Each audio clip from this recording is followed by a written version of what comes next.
then I introduce a kind of repeated sequence just to kind of get that movement happening again, and that's here.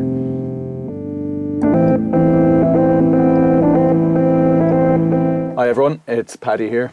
I hope you've been enjoying my new EP, The Hardcore of Beauty. This is the Ableton breakdown session of the third track called Airport People. So when I first started working on this track, I had the Behringer clone of the ARP 2600 synthesizer, and that was the starting point of this track. And that synthesizer being originally a tool for teaching people analog synthesis or modular synthesis, it allows for a very experimental playground in terms of sound design, music composition, but more importantly, getting really nice crunchy synthesizer tones. So the beginning of this track and the whole body of it really is coming from that 2600. So we will dive straight in and listen from the intro, because there's lots happening.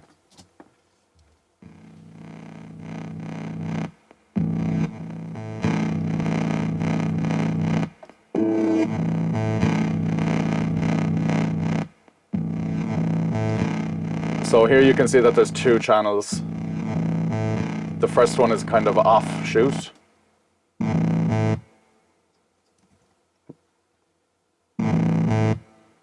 Plenty of stereo imaging happening, running through all of these reverbs and delays, overdrives, all down here. And then the second one is this one here. This is the nice low-end crunchy bass one. A little out of tune, but we don't mind that.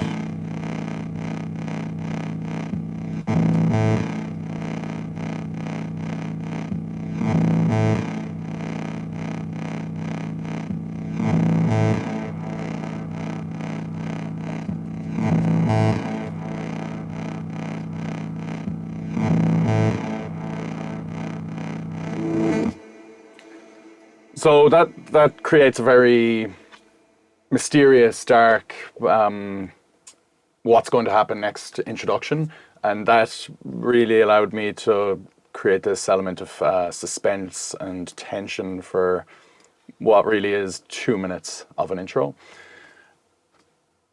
What also came from this 2600 synthesizer is probably my favorite aspect of it, are these high-end fuzzy chords, all coming through the same instrument, same recording session, but creating a complete contrast to the low end, the wavering 2600 part.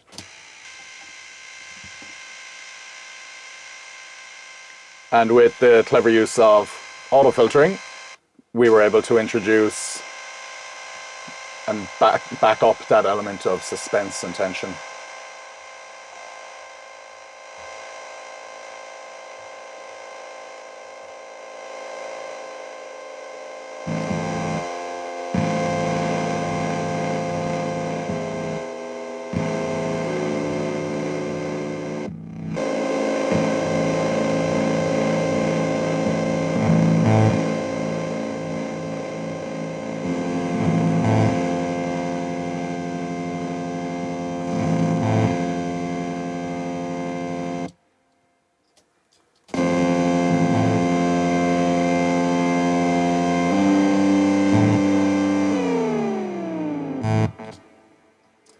So that whole intro is just coming from the one instrument, and you can see how much of a range of sounds you can get from that and how powerful it sounds on its own. After walking away from this session for quite a number of months, I came back and I was looking through it with fresh ears, and I found this one part somewhere here where I hit stop and the audio was just running through a delay. So what I decided to do was capture that, resample it, and we have what is known as loop chord 2, and that is another really, really powerful part of the song because it creates this sense of movement in the introduction, and it really brings us up to the, let's say, the drop again where the kick drum and the percussion comes in. So that sounds like this.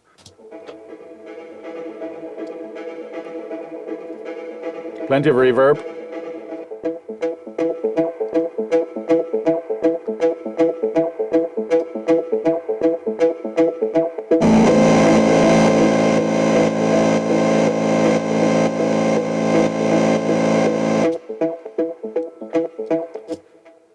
So with the reverb and the stereo panning that's constantly running here with an LFO, that is creating that movement and introducing the kind of dancey element to the song. So at that point, we're being brought up to the main drop where there's more percussion stuff happening, another sampled MIDI kick drum, and that will sound like this.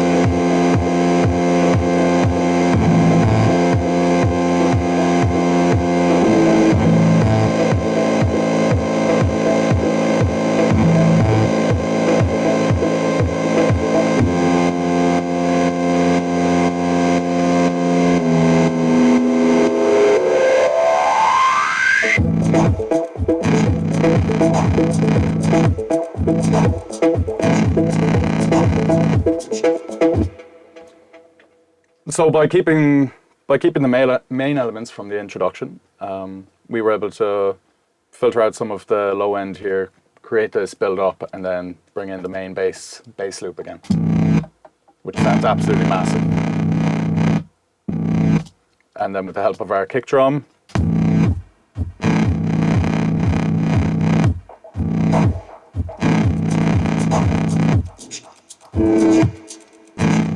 it's 4 channels of MIDI hats happening here, all programmed, different rhythms, and then there is a very subtle click, an envelope click from the 2600 that is just running away there as well.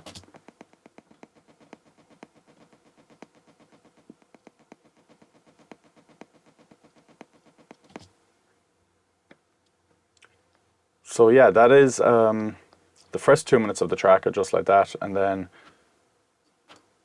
working up towards our breakdown, we are introducing some video game sounds from the MS-1 synthesizer that will sound like this.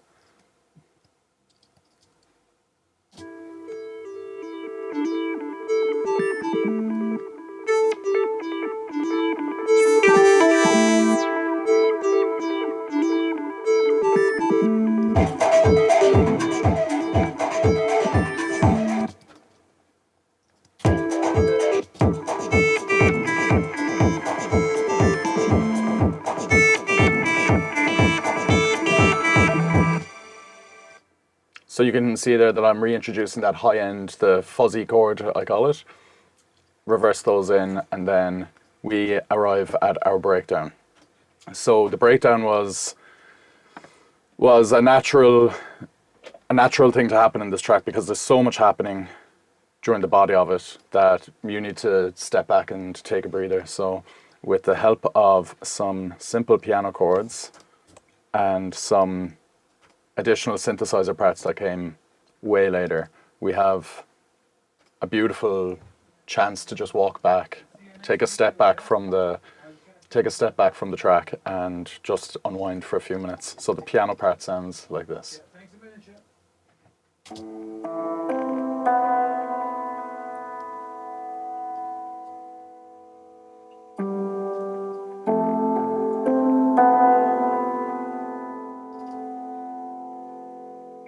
There's plenty of processing happening here as well, just to get that nice atmospheric, nostalgic sound.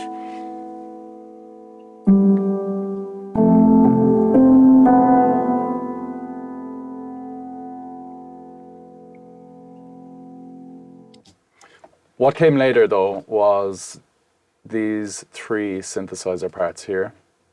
I felt that the piano on its own was very vulnerable sounding, but also needed some bit of accompaniment. So I sat down with the MS-1 synthesizer one evening and recorded all 3 of these parts that just sat so well with the piano. So we'll hear these here.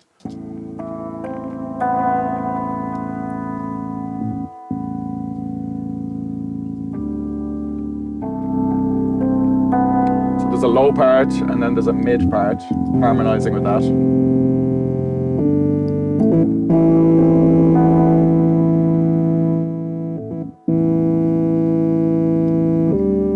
And then I introduce a kind of repeated sequence just to kind of get that movement happening again, and that's here.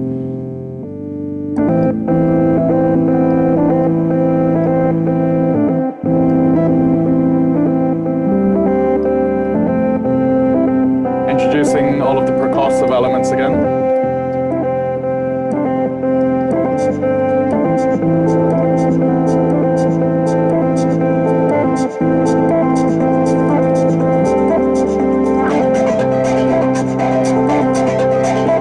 And then we're back in.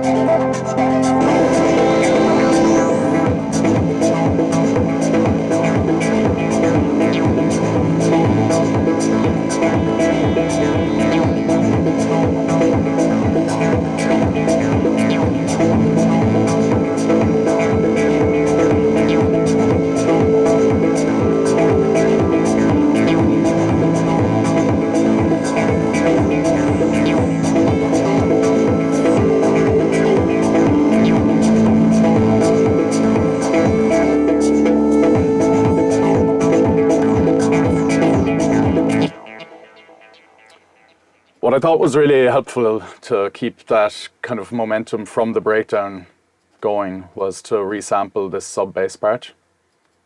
And what I did was I sent it through an overdrive, plenty of saturation and EQ and compression here. And it just creates this nice overtone that sits really well with the percussive parts and the bass parts also. So that will sound like this.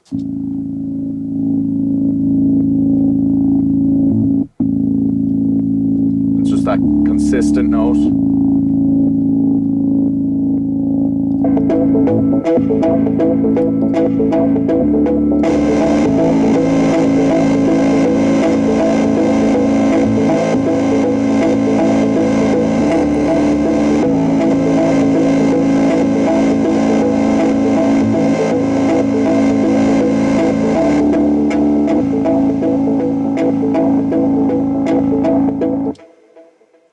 And there is that loop chord again that I mentioned at the beginning. That is essentially running the whole way through the track. And that will take us to our ending here, where we bring back in the piano.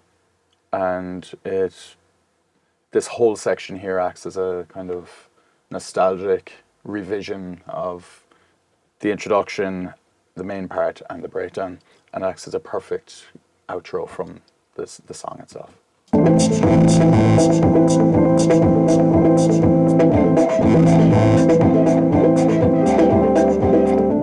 With our breakdown stuff happening here still. Pianos. We got rid of the MS1s.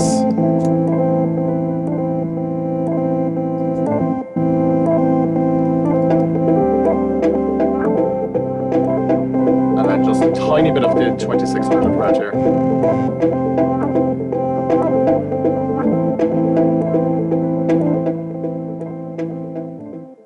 And in classic fashion, we just fade that out.